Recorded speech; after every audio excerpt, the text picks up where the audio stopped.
Ladies, gentlemen, welcome back to another episode of Books and Buds, where we discuss two of the greatest things God put on planet Earth. Books, and, of course, buds. So we got a little bit of everything in here. We just started knocking down another harvest, so we're going to have to start making room for all that stuff to get packed up and put away. So, we got sour diesel, we've got this is Dr. Freedom. I mean, gee whiz, we got sour bubble here, we got more sour bubble, we got sour freedom, we got Girl Scout cookies, we've got Gorilla Glue, we've got Lemon Kush, we've got Skywalker OG, I mean, you name it, we got it, for goodness sakes. So, sometimes we don't necessarily know what to do with it all, but thank God our patients and our caregivers do, because they buy it right up from us, and it's pretty nice. So kind of like the old Doritos commercial, keep smoking it. We'll just grow more.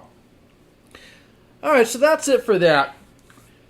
On to the books front.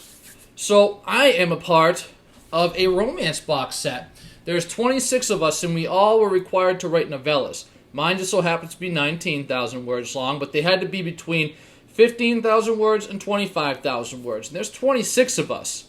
And this box set right now is available for pre-order for 99 cents. That's 26 books for 99 cents through Rhetoric Askew Publishing. So guys, I'm trying to make sure that I do my part by getting rid of 30 of these pre-orders before March, before the end of this month of February. So if you're interested in romance, if you like this show, if you're interested to see how well I write, if you want to give a book review on me someday online and tell everyone how much I suck, drop 99 cents. I'll leave a link in the description below, and you can read my story along with 25 others, and you can crap all over me on the internet. I won't take it personally. And hopefully my buddy PC Darkcliff doesn't take me too personally, because I'm going to be reviewing his book today, and I'm going to do my best to leave a good review for him, but I'm not perfect. I'm only human. So that gets us in today's book review. I'm doing this book called Deception of the Damned by PC Darkcliff. Now, him and I published together in this book. There's a fantasy collection called Dragon Bone Soup. I've been meaning to review it, but since I'm in it, I kind of feel like I'd be leaving a biased opinion, and I want to be genuine to you guys. I don't want to come across as just disingenuous, and you guys think I'm just trying to sell a book simply because I'm in it. So I generally don't review the books that I've been a part of. But that doesn't mean I can't review my buddies that I published with, right? So that's exactly what I'm going to try to do here today, is I'm going to try to promote my buddy PC's book, because he asked me to read it, and what I did was about a couple months ago, I just read about a page of it, just to see if it was something I'd be interested in, and it was good. I enjoyed it, so I ended up reading the rest of it, and I wrote a review for it on Goodreads and on BookBub. I went to go write one on Amazon, but then all of a sudden they said, oh, you can no longer write reviews because you haven't spent enough money in the last year. So I just learned that you got to spend at least $50 a year on Amazon to be able to leave reviews. So since I try to do my best to help all my writing buddies and the Boost books, because visibility is just everything to an artist, so I'm going to have to get my butt on there and start buying some more books so I can support my friends. However, it didn't stop me from leaving him a nice 4-star review on BookBub and Goodreads, and I'll read that to you before I get into the actual description of the book. Okay, I finished this book the other day, and though I generally dislike fantasy, I found it enjoyable. I think the several subgenres helped, like when the author mixes drama, paranormal, and humor into each scene. There's a lot of dimensional and time changes in this book, but the author handles it well, and I never had an issue keeping up. Halfway through the novel, we are introduced to a new character in present day. It threw me off a little bit, just trying to be honest with you, PC. It threw me off a little, but once I got through a few more chapters, I quickly realized why the author chose to do this. It shifted the story in a new direction, and helped me see where the original character, Hrot, ended up. That's Hrot, H-R-O-T. I assume I'm saying it properly, but if I'm not, I apologize. Hrot ended up. I liked both main characters, Jasmine and Hrot, and the smaller characters were great in adding some depth to the story. I'll stop right there for a second, because there was this one guy I wanted to mention. He was just when Herat was sent to this like the Renaissance in Prague period, he was trying to become an alchemist for the king.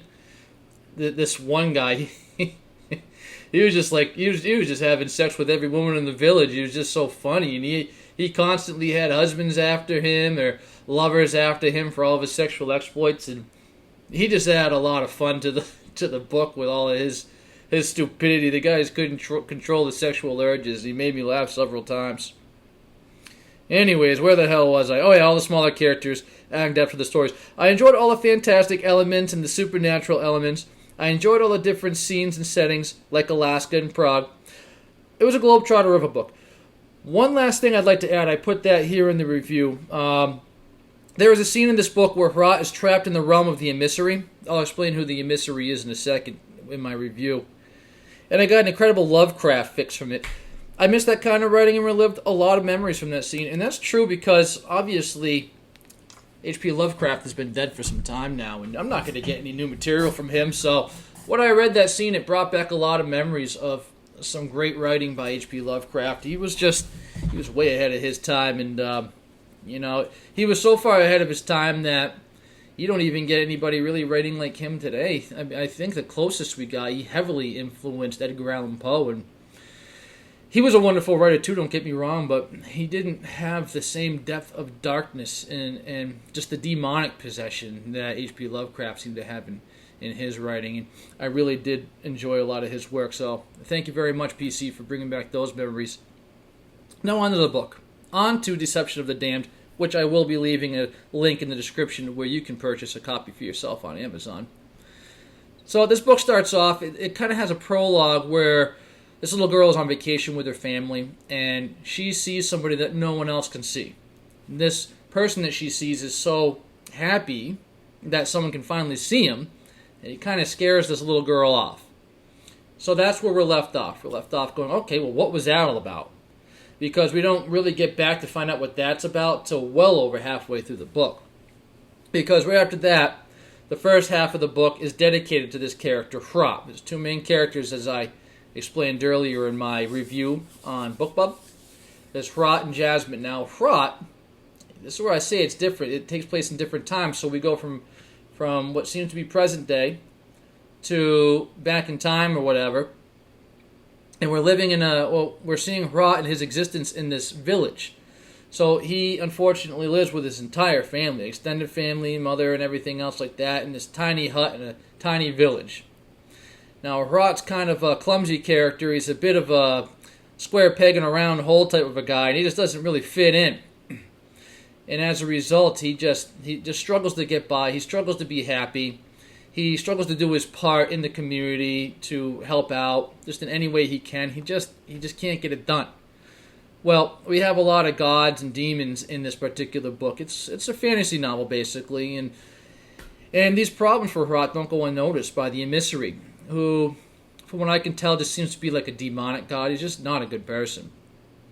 So he makes a deal with Herat to make all of his dreams come true if he spends 10 years of in this futuristic, like the Renaissance period in Prague. And what he has to do there, he has 10 years to not only become an alchemist for the king, but to figure out how to make gold.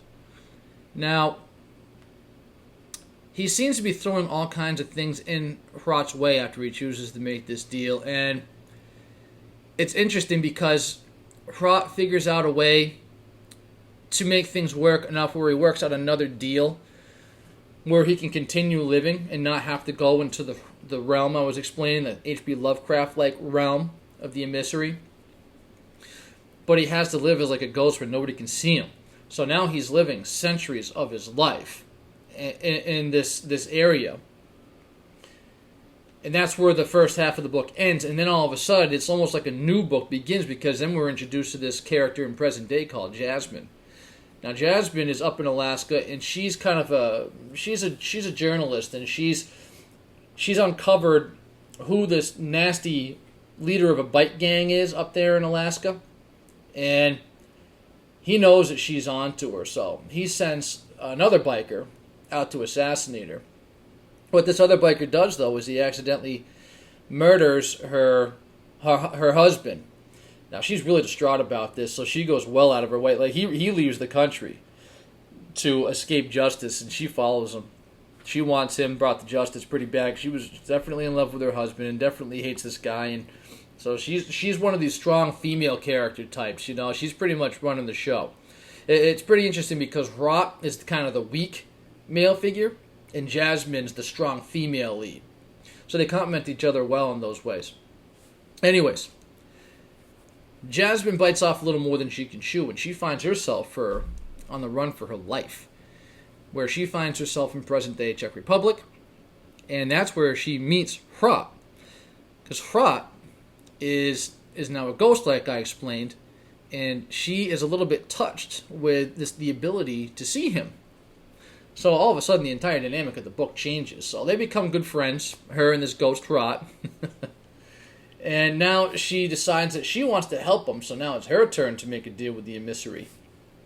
And this is where the book gets really interesting because there's a little bit of betrayal, there's a little bit of, she's quick on her toes and she comes up with a plan to make things work really well for everybody. I don't want to give up too much at the end.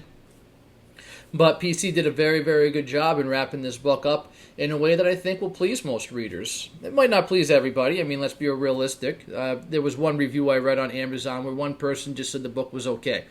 For the most part, though, it just had 4- and 5-star reviews. Like mine. I left a 4-star review. I thought the book was good enough. It deserved it. So, PC, like I said, I hope I didn't trash your book too much. I hope I did a decent job for you because I really appreciated the opportunity to read your book.